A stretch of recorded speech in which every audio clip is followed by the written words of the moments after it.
Buenos días a todos. Esta es la clase número 1 del semestre 2 del 2020 de nuestro taller, el taller Tedeschi, de la Facultad de Arquitectura y Urbanismo de la Universidad Nacional de Tucumán. En esta primera clase vamos a mencionar muy rápidamente los temas que venimos trabajando en el taller desde el semestre 1 y vamos a hacer los comentarios sobre el tema que vamos a trabajar en este semestre 2, que va a ser el equipamiento de la ciudad, enfocado en el equipamiento de la ciudad y del sector donde estamos trabajando. Y para eso vamos a analizar también los trabajos que ustedes entregaron en el primer semestre, algunos comentarios que tienen que ver sobre todo con aspectos de la resolución gráfica. En la clase número 2 nos vamos a enfocar sobre el módulo 4 y el módulo 5, que es el trabajo que nos interesa que se desarrolle próximamente. El módulo 4 está dirigido al módulo propedéutico proyectual, por lo cual la parte gráfica tiene una connotación especial, que es lo que vamos a mencionar en los trabajos que ustedes entregaron. Como condición también y bienvenida para los alumnos que ingresan por primera vez al taller o que no cursaron con nosotros el primer semestre, les comentamos cómo funciona nuestra cátedra, cómo está organizada nuestra cátedra. Yo soy el profesor titular, el que habla, soy el arquitecto Hugo Ahumada Ostengo. Luego está el doctor arquitecto Vicente Medina, el arquitecto Sergio Carelli, el arquitecto Ernesto Marchetti, la arquitecta Elena Cabrera Rojas y el arquitecto Pablo Arias, quienes son los que están a cargo del curso inicial de primer año. El resto del equipo se organiza a través de comisiones en los distintos cursos. Nosotros tenemos una postura muy clara ya en el taller acerca de la metodología de aprendizaje, la metodología de enseñanza. Está puesto también este afiche que ustedes lo pueden ver en nuestra página, en nuestro sitio de Facebook del Taller Tedeschi 2013, en donde ahí manifestamos cuáles han sido los lineamientos generales para el trabajo abordado a comienzo de año. Y luego también, una vez que se registren en la página del taller, van a poder acceder a toda una serie de información que nosotros vamos subiendo y que vamos registrando como elementos fundamentales para entender la dinámica que tiene el taller. En ese sentido, nosotros coincidimos con varios arquitectos que se manifiestan acerca de la complejidad que tiene la enseñanza en la arquitectura, pero particularmente con el arquitecto Kate Glass, que dice que la enseñanza debe ser inactual, enseñando una profesión como ya no se ejerce y enseñándola tal como aún no se ejerce, anacrónica y vanguardista al mismo tiempo. Eso es algo que a nosotros nos interesa rescatar, porque manifiesta de alguna manera los elementos fundamentales que tiene nuestra profesión, los elementos que incluso que sirven para poder experimentar con el proyecto arquitectónico y sobre todo fijar estas condiciones que se dan en el mundo actual. Fíjense que ahora estamos en un dictado virtual y cómo las herramientas digitales han venido a transformar prácticamente nuestra profesión, pero también entendiendo que tenemos que seguir apegados a una serie de códigos, una serie de principios arquitectónicos que nos ligan con ese pasado en donde se concebía el proyecto a partir de un pensamiento determinado y que esa imaginación sobre lo que no existe se tiene que trasladar también a la representación manual. Es decir, que la mano, en nuestro caso, adquiere un componente primordial tanto para la realización de dibujos, de esquemas, de pictogramas, del reflejo de lo que uno debe conocer, ¿no? Y también la mano como facilitadora de los objetos en 3D, es decir, la realización de maquetas. Entonces, por ese lado creo que la frase de Kate Glass deviene en mucha importancia. Vamos a ver en esta imagen lo que nosotros hemos preparado como organización del calendario muy rápidamente, para que ustedes vean que esta parte ha sido el módulo de recuperación que los alumnos del semestre 1 han tenido que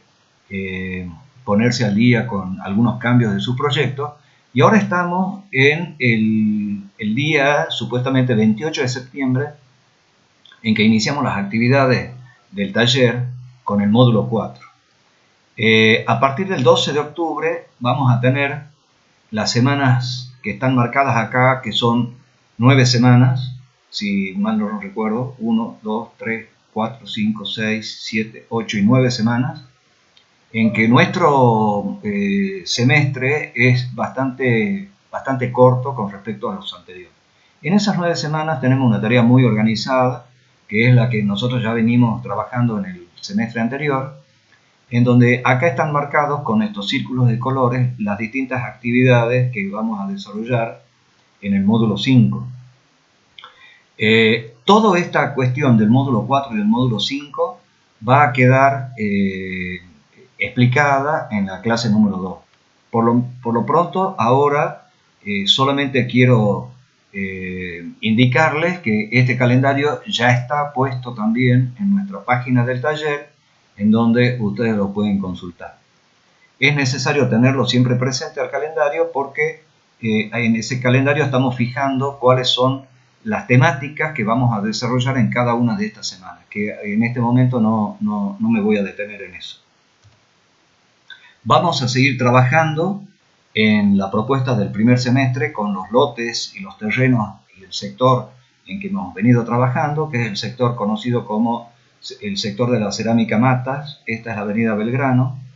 en donde el quinto año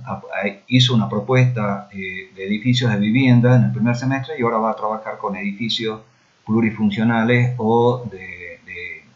equipamiento comunitario barrial, y el resto de los alumnos desde segundo a cuarto año va a seguir trabajando en la zona donde ya elaboraron su propuesta, que tenían que ver con viviendas individuales. Ahora el programa que van a desarrollar va a estar vinculado al equipamiento comunitario, tanto en salud como en educación, como en cultura, como en comercio. También les recuerdo que el programa que nosotros hemos realizado, el programa académico para este semestre 2, está en la página también del Facebook del taller, y que es conveniente que lo lean antes del inicio de las actividades. Solamente para indicarles, cuando decimos trabajar, ¿qué es lo que decimos cuando nos referimos a lo que es el tema de este semestre, que tiene que ver con el equipamiento de la ciudad? Nosotros entendemos que en la primera parte lo hemos manifestado, y además está escrito en una propuesta académica del taller, que la ciudad necesita de crear nuevas centralidades, es decir, la posibilidad de que la ciudad no dependa solamente del centro, de la Plaza Independencia y de las manzanas en alrededor, sino que puede tener perfectamente varios centros que tanto en barrio sur como en barrio norte, como al oeste, como al este, que vayan descongestionando las áreas principales, las áreas más problemáticas de la ciudad, y crear, como ya lo tiene de hecho en la zona de la Plazoleta Mitre, crear otros centros barriales, nuevas centralidades para la ciudad, de tal manera que los vecinos puedan acceder a distintos servicios en un radio determinado en tiempo y en distancia. Entonces, el equipamiento comunitario es lo que permite que las funciones de salud, de educación, de comercio, las funciones culturales se vayan distribuyendo en esa malla cuadricular que tiene la ciudad de una manera racional.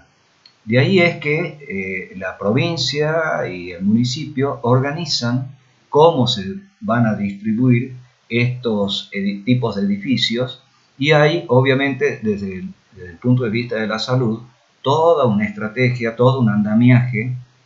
que se viene elaborando desde hace mucho tiempo, con edificios de distintas características, de distinta envergadura. No pasa lo mismo con los edificios de cultura, por ejemplo, que es un déficit muy importante que tienen nuestras ciudades, pero lo que nosotros tenemos que entender es que si tomamos este sector, podemos establecer hipótesis determinadas con respecto a qué actividades son las que necesita el sector, tal vez de una manera intuitiva y de una manera racional. En el caso de estas actividades, tendremos que analizar esta pequeña bibliografía que tenemos sobre equipamiento comunitario en áreas urbanas, que también la vamos a distribuir, y también tendremos que analizar toda la información que, que está en el plan estratégico elaborado en el año 2016 de la Municipalidad de San Miguel de Tucumán, en donde se elaboran una serie de ideas y de propuestas que al final nunca tuvieron el peso de la aplicación precisa y dirigida a través de la municipalidad. Es un documento que conviene tenerlo presente, leerlo, sobre todo los cursos de cuarto y quinto año. Entonces, en este caso, estas imágenes muestran cómo se viene trabajando con esta idea del equipamiento comunitario y sobre todo cómo se viene trabajando con los alumnos de cuarto y quinto año con respecto al análisis de la escala que nosotros le llamamos macrourbana, que es la escala donde se toma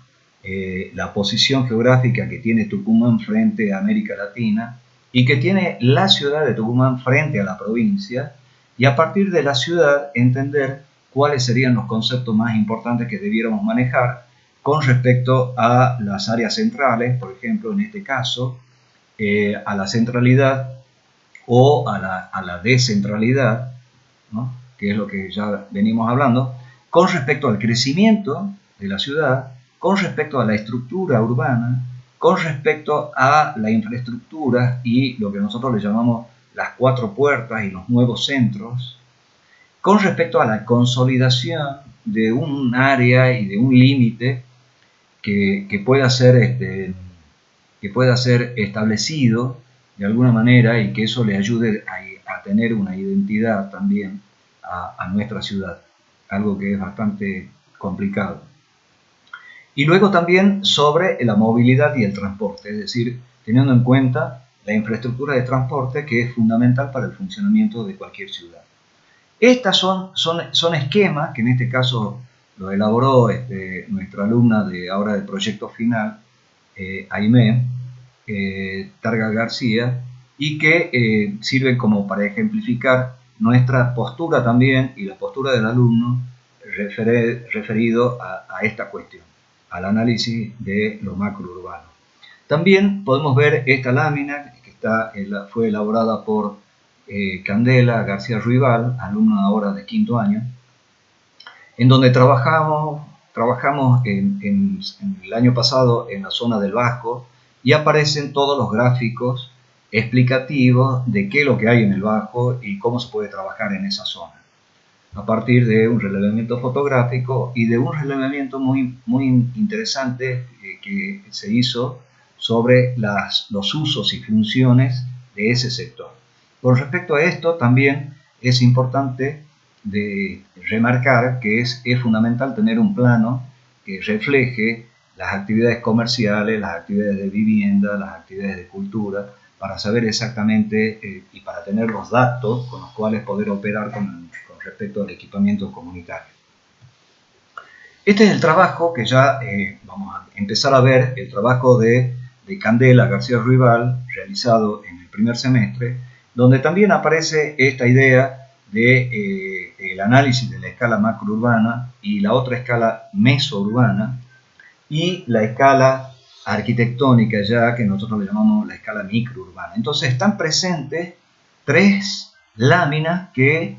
se refieren a los conceptos que nosotros venimos manejando en el taller, que tienen que ver con no resolver solamente un problema arquitectónico, no resolver solamente un esquema proyectual, un edificio, un tema en particular, sino que se refiere a resolver con una visión general cómo incide un problema arquitectónico en una escala regional, que puede ser la escala macrourbana, en una escala barrial o una escala de sector, como puede ser la escala mesurbana, y la incidencia que tiene en la escala microurbana una propuesta determinada de un edificio. En este caso, se resolvió este edificio en la zona de la Cerámica Matras, que como ustedes saben tiene un edificio que fue un edificio industrial, que hoy lo podremos ligar con una fuerte presencia de lo patrimonial, un edificio muy característico para la zona, abandonado, pero que se lo puede reutilizar con otros servicios. Y esos servicios son los que nosotros propusimos en el primer semestre para trabajar con el tema de vivienda y que ahora lo vamos a complementar con otras actividades. Bueno, esta es la presentación de Candela. Si ustedes se fijan, está la utilización muy precisa de lo que son las distintas áreas que tiene el plano de la planta baja, representando la diversidad de grises que de alguna manera también nos da la idea de lo que es público y de lo que es privado. En blanco quedaría lo que es privado y en gris oscuro lo que es público y en este gris más claro lo que ya sería vereda y espacio público,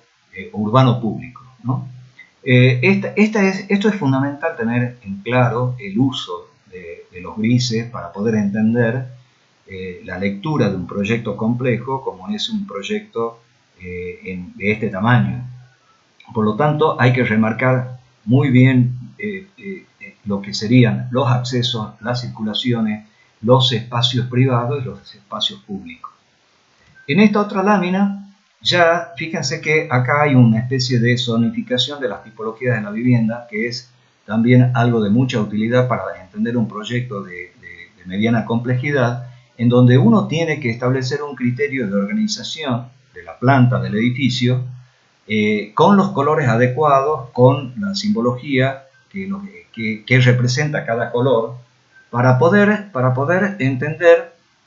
dónde hay tipologías de 2 dormitorios, de 3 dormitorios, o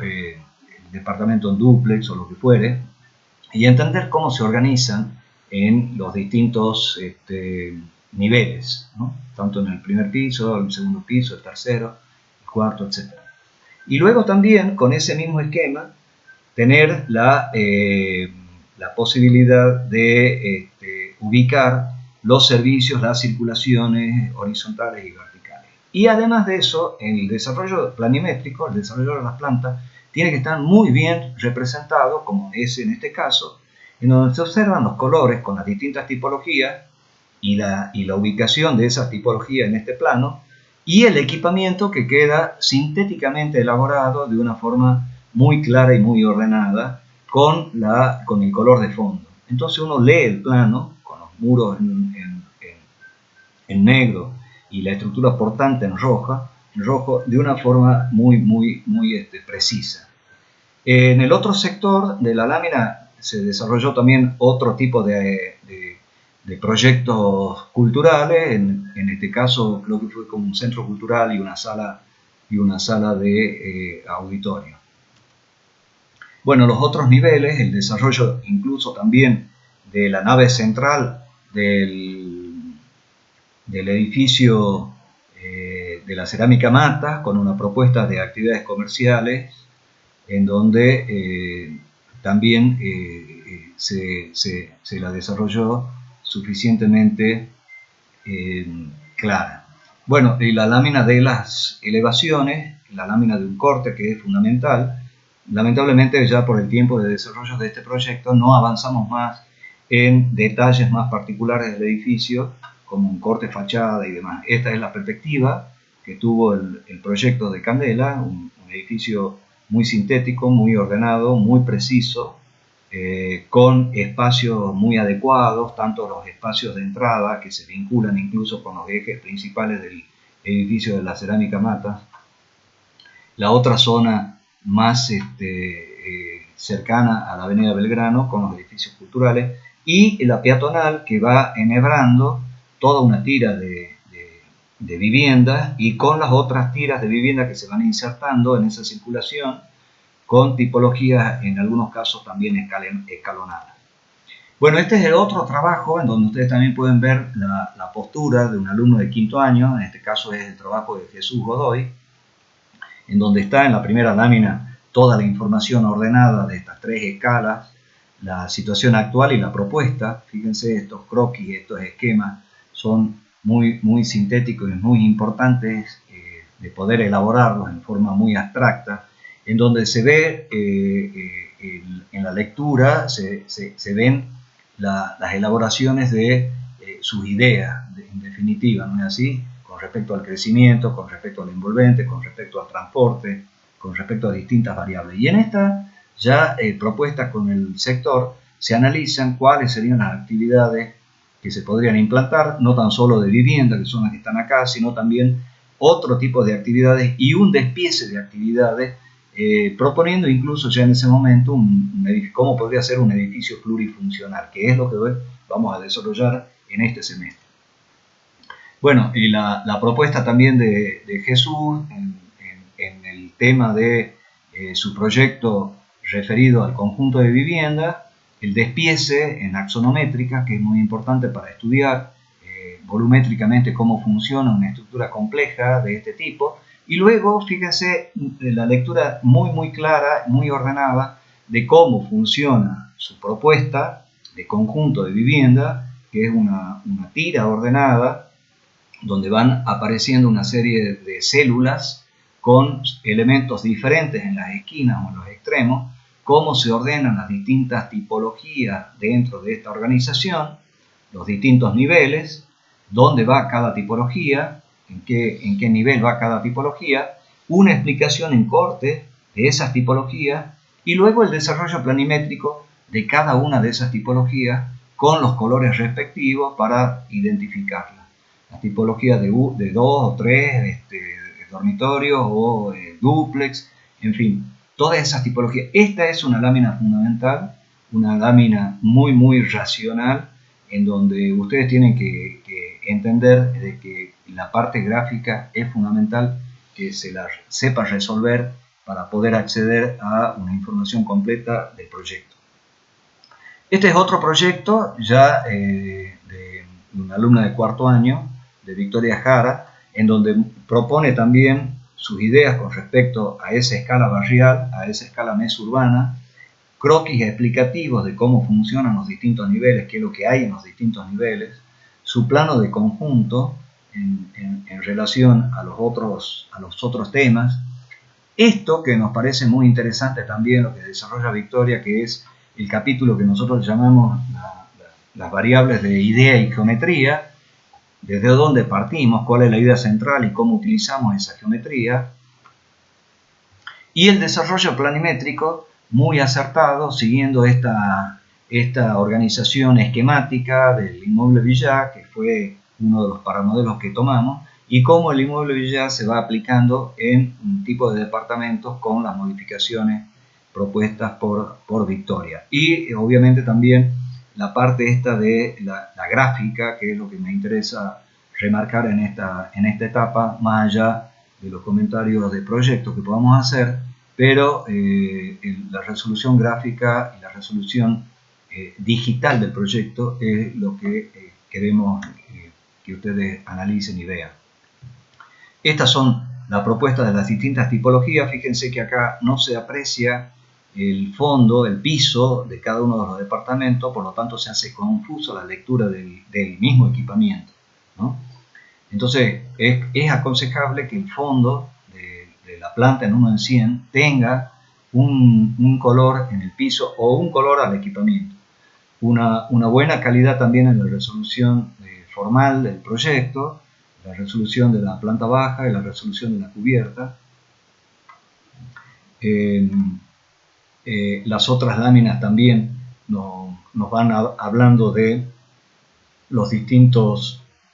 criterios que hemos tenido en cuenta para la resolución del proyecto, la las distintas variables, la ubicación de las circulaciones, los accesos, el desarrollo del envolvente, el desarrollo del espacio arquitectónico principal y la bioclimática, que nosotros le asignamos un papel sumamente importante en la visualización de los problemas que tienen que ver con el tratamiento, la utilización de la energía, el tratamiento bioclimático, el tratamiento de las orientaciones, el ahorro de energía y demás. Bueno, este es otro trabajo del alumno Cristian Ávila, que también desarrolla su proyecto con mucha soltura, con mucha calidad. Tal vez la lectura de esta lámina, fíjense, tal vez la lectura de esta lámina, a pesar de que está dividida en parte, pero hay que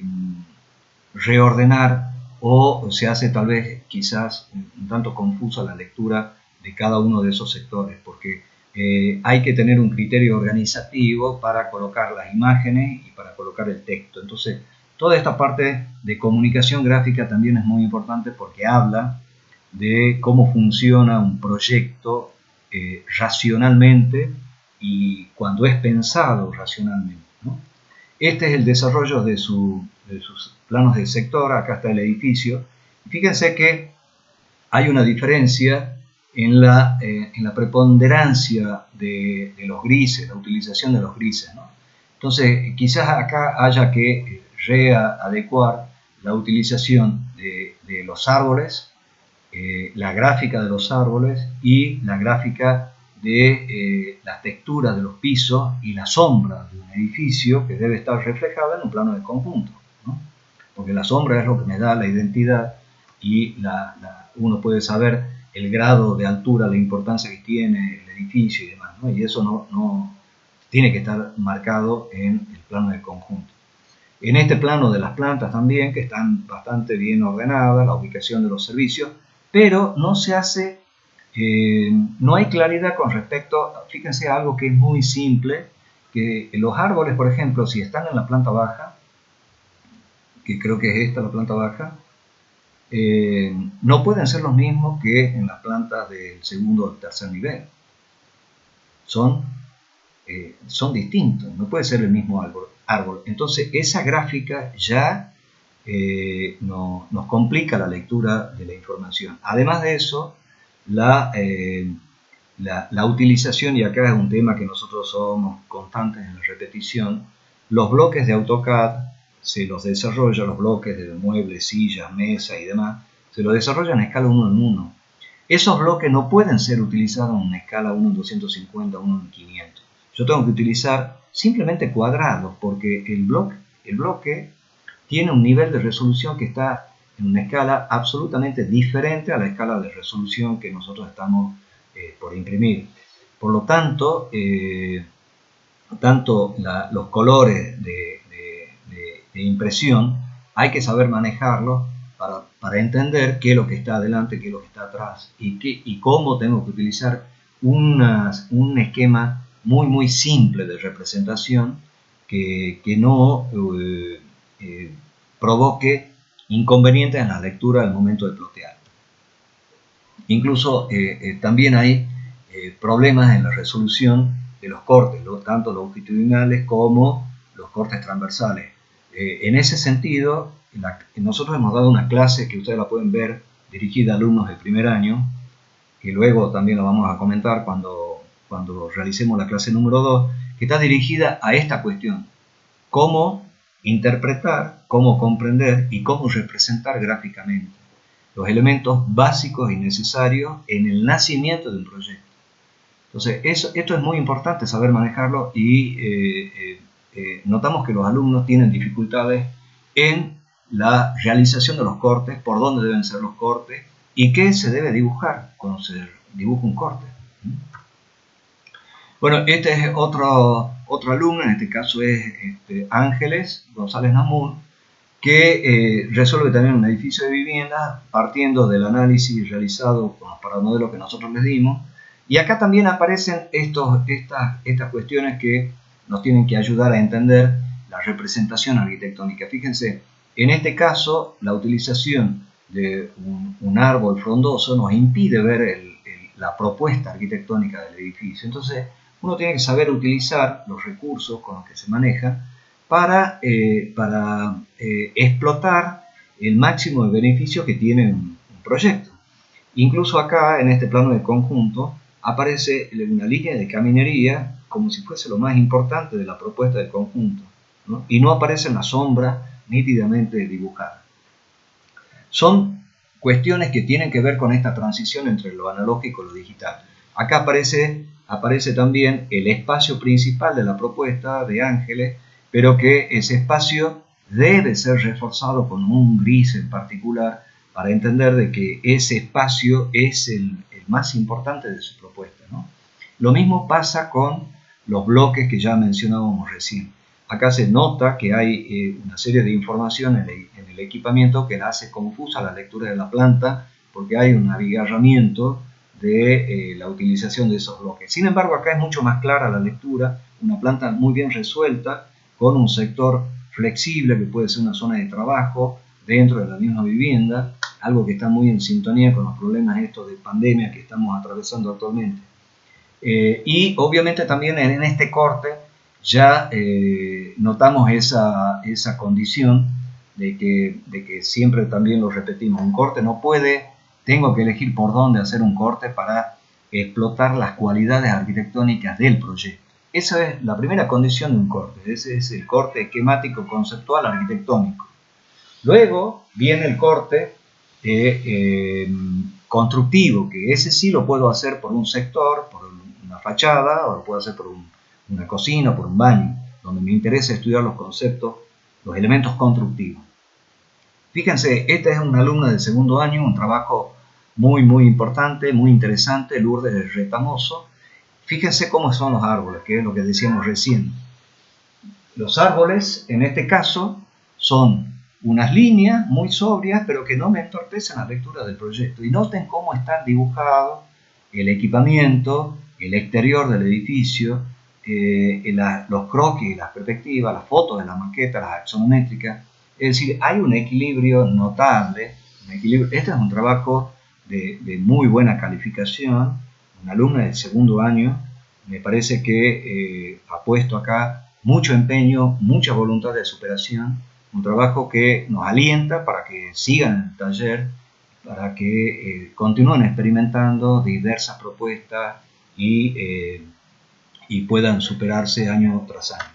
Este es otro trabajo de muy buen nivel. Este trabajo es de Gaby Villegas,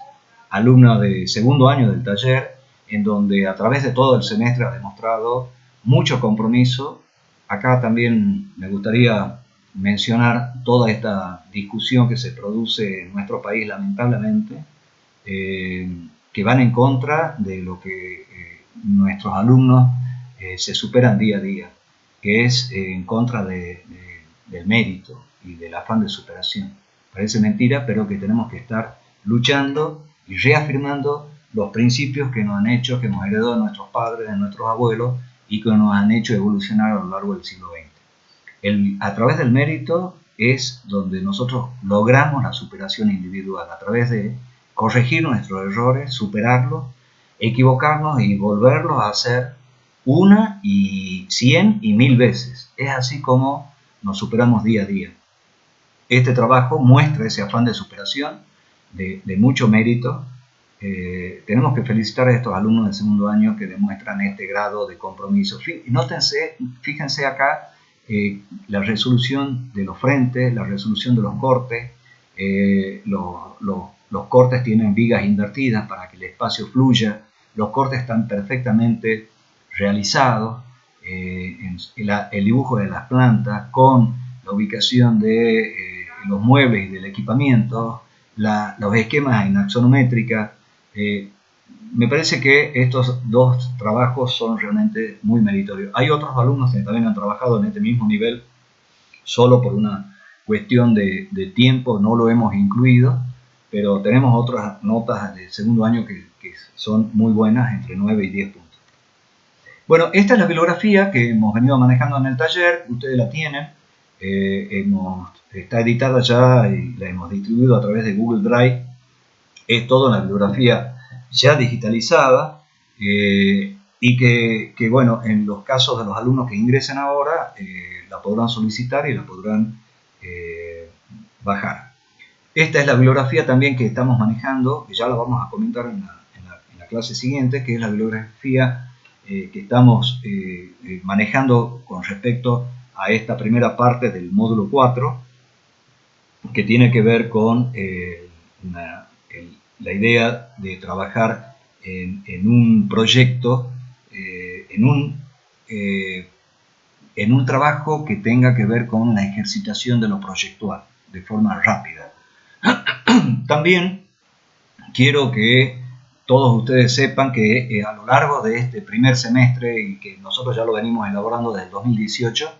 ya tenemos 22 clases de taller en YouTube, en la plataforma de YouTube, donde tenemos nuestro propio canal, donde ustedes pueden ir viendo las clases que hemos armado para los distintos cursos. Hemos armado 8 clases, creo, para primer año, que las pueden ver. Hay clases que tienen una relación muy directa con el módulo 4, de pensar y proyectar. Hay una clase que ya la vamos a ver a continuación. Y luego están las clases de la materia electiva sobre la obra y pensamiento de arquitectos argentinos. Tenemos los CD editados, que tienen trabajos de alumnos, que tienen programas del taller, que tienen las propuestas y trabajos que se han ido realizando en el taller sobre ejemplos de rearquitectura y regeneración urbana. Tenemos esta publicación editada también, que ha sido distribuida el año pasado, con trabajos del taller del año 2018. Esta es otra entrevista a 6 arquitectos mexicanos. Estas son las clases de segundo y quinto año que fueron realizadas en el año 2018. Es clave que los nuevos alumnos y también los que ya están inscritos las vuelvan a ver. Acá se explica, por ejemplo, cuáles son los conceptos generales que manejamos en el taller, el método de recintos, tiras y cajas, ejemplos de recintos, tiras y cajas, arquitecturas genéricas y arquitecturas de autor. Es decir, ahí está toda nuestra intención con respecto a lo que pretendemos de la enseñanza en el taller de proyecto. También hemos logrado en el primer semestre editar las clases para segundo y tercer año de una forma más específica para esos cursos, en donde hablamos de habitar y producir, el caso de los concursos del Banco Hipotecario, los concursos de Loma de Tafí, las clases de ejemplos de el arquitecto Samperi y arquitectos españoles, y casos de vivienda de interés social en distintas partes y en México. Estas son las clases que hemos terminado también de editar para primer año, que ustedes también ya la pueden ver en YouTube, en donde hay unas clases que son claves, como el pensar y dibujar del croquis al proyecto 1 y del croquis al proyecto 2, que me parece que todos los alumnos las debieran ver para poder aplicarlas en el próximo ejercicio. Estas son las clases de la materia electiva, la obra y el pensamiento de arquitectos argentinos, que también son 8 clases que abordan un poco la evolución que ha tenido la arquitectura argentina en el siglo XX, y ustedes van a poder conocer obra y pensamiento de varios arquitectos argentinos. Este es el material publicado en Google Drive, que ya hicimos mención. Por lo tanto, la organización que tenemos en el taller es sumamente eficiente a partir de las condiciones de virtualidad. Ponemos punto final y vamos a continuar con la clase número 2. Muchas gracias.